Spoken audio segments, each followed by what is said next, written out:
తుది దశ పంచాయతీ ఎన్నికల పోలింగ్ కొనసాగుతోంది. పలు జిల్లాల్లో ఉత్సాహంగా ఓటర్లు తమ ఓటు హక్కును వినియోగించుకుంటున్నారు.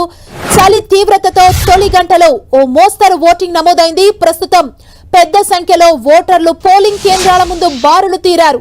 మూడవ విడతలో భాగంగా ఇవాళ 3752 సర్పంచ్ స్థానాలు, 28410 వార్డు స్థానాలకు పోలింగ్ జరుగుతోంది.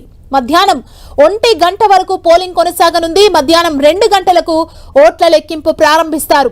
రాత్రి వరకు ఫలితాలు వెల్లడి కానున్నాయి. ఆ తరువాత వార్డు సభ్యులతో సమావేశం నిర్వహించి ఉప సర్పంచ్ ఎన్నికలు నిర్వహిస్తారు. మొత్తం 182 మండలాల్లోని 3752 పంచాయతీల్లో ఎన్నికలు జరగనున్నాయి.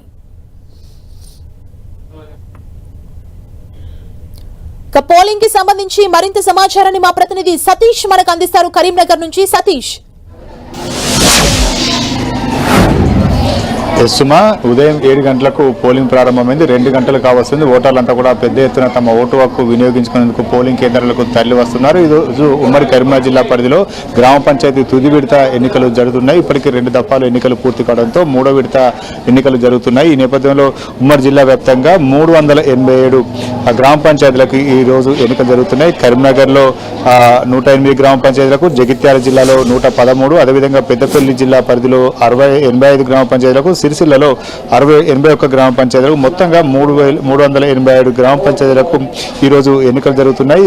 గత 20 రోజులుగా పల్లెల్లో ఒక కోలాహల వాతావరణం మాత్రం నెలకొంది. ఎందుకంటే గ్రామ పంచాయతీ ఎన్నికలు జరుగుతున్న నేపథ్యంలో కొంత పరువు సమస్యగా తీసుకున్నటువంటి అభ్యర్థులంతా కూడా పోటాపోటీగా ప్రచారాన్ని నిర్వహించారు. దీంతో పాటు ఇటు రాజకీయ పార్టీలకు సంబంధించినటువంటి నేతలు కూడా కొంత అభ్యర్థుల తరఫున ముమ్మర ప్రచారం కొనసాగించడం జరిగింది. కాంగ్రెస్ కావచ్చు, బీఆర్ఎస్ కావచ్చు, బీజేపీ కావచ్చు, వీరంతా కూడా మద్దతు ఇచ్చిన అభ్యర్థుల గెలుపు కోసం పోటాపోటీగా ప్రచారాన్ని నిర్వహించారు. మొత్తం ఉమ్మడి జిల్లాలో 101,224 గ్రామ పంచాయతీలకు గాను మొదటి 2వ విడతలో 816 గ్రామ పంచాయతీలకు ఎన్నికలు జరిగాయి. ఇక 3వ విడతలో మాత్రం 21 చోట ఒక్కరే నామినేషన్ వేయడంతో 21 గ్రామ పంచాయతీలు ఏకగ్రీవం కావడం జరిగింది. ప్రస్తుతం అయితే 387 గ్రామ పంచాయతీలకు ఈరోజు ఎన్నికలు జరుగుతున్నాయి. భారీగా పోలీసు బందోబస్తు ఏర్పాటు చేశారు. ప్రతి ఒక్క ఓటరు తమ ఓటు హక్కు వినియోగించుకునే విధంగా ఎన్నికల అధికారులు ఏర్పాటు చేశారు. ప్రతి ఒక్కరు తమ ఓటు హక్కు వినియోగించేందుకు సంబంధిత ధృవీకరణ పత్రాలు తీసుకుని వస్తేనే వారిని లోనికి అనుమతిస్తున్నారు. లేకపోతే ఎవరిని కూడా లోనికి అనుమతించిన పరిస్థితి మనం చూడవచ్చు. ఓటర్లంతా కూడా ప్రశాంతంగా తమ ఓటు హక్కు బ్యాలెట్ బాక్స్ లో వేస్తున్నారు. కొంత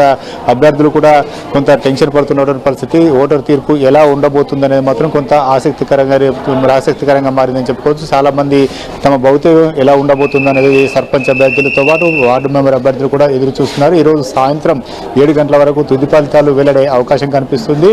మొత్తానికైతే గ్రామ పంచాయతీ ఎన్నికల్లో ఓటర్లంతా కూడా పెద్ద ఎత్తున ఓటు హక్కు వినియోగించుకున్నటువంటి పరిస్థితి ప్రతి పోలింగ్ కేంద్రం వద్ద కనిపిస్తుంది. సుమా, థాంక్యూ సతీష్.